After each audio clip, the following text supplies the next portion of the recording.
Welcome to Palestine, the land of the unexpected. You think you know rules? You think you've seen it all? Oh boy, are you in for a treat. In this corner of the world, everyday norms take a wild turn. Have you ever heard of a place where touching an ant could cost you a pretty penny? Or where kidnapping a bride is a good thing? Palestine, rich in history and culture, harbors some of the most head-scratching laws and customs. Buckle up, my friends, because we're about to embark on a wild ride through the unexpected rules of Palestine. Alright folks, first up we're talking about ants. Yes, those tiny creatures we often ignore or worse, crush under our boots. Well, not in Palestine. Here, harming an ant can actually get you fined. See, in Islam, harming any living creature unnecessarily is a big no-no. That includes our six-legged friends. So next time you're strolling through the streets of Ramallah and see an ant crossing your path, do the right thing. Channel your inner Gandhi, give it a wide berth, and let it go about its day. You might even want to offer it a crumb of nafe, for good measure. Let's talk about personal space, people. You know that invisible bubble we all have around us? Well, in Palestine, that bubble is more like a fortress. Physical contact, especially between men and women who aren't related, is a major cultural faux pas. So put those handshakes away, my friend, and opt for a smile and a nod. It's all about respect and maintaining that respectful distance. Trust me, your attempts at a hug will be met with more awkwardness than a penguin in a tuxedo trying to blend in at a rave. Imagine this, you're in Palestine, enjoying some delicious hummus when suddenly, you see a group of people seemingly kidnapping a young woman. Before you call the authorities, hold on. You might just be witnessing a traditional Palestinian wedding. It's called bride kidnapping, and it's more common than you think. Now before you clutch your pearls, here's the catch. The bride is totally in on it.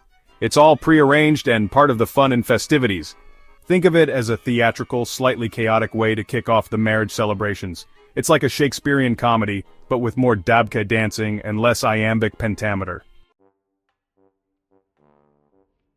Chapter 4. Politics. Let's not go there. Now let's talk about a topic that's about as welcome as a skunk at a picnic: politics. Look, we all have opinions, right?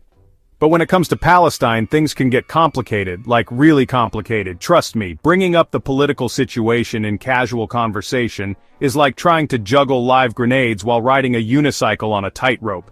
It's a recipe for disaster. So, when you're in Palestine, stick to safer topics like the delicious food, the stunning scenery, or the weather. Chapter 5. Hold the pork, please. Alright, foodies, listen up.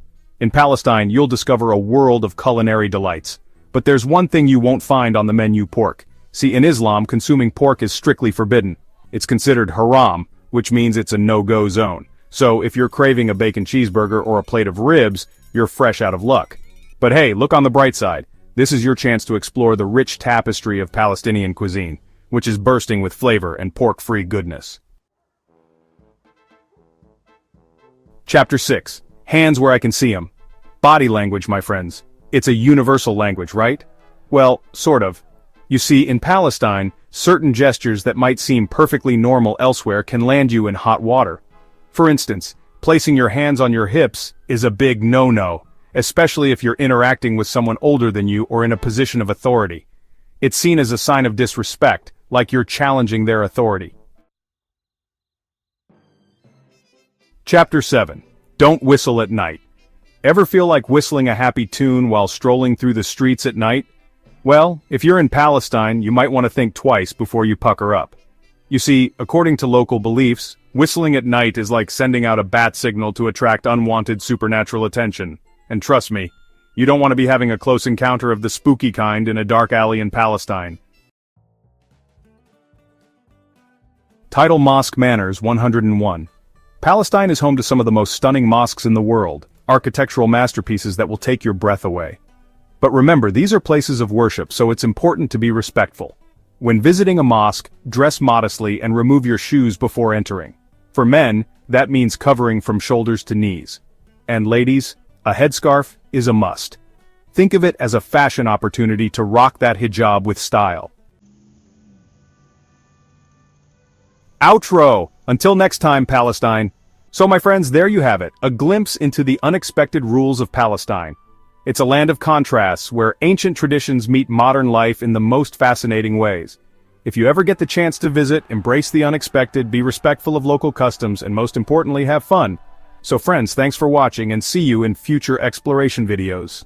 If you find it interesting, don't forget to like it and subscribe so you don't miss any exciting content. See you in the next videos.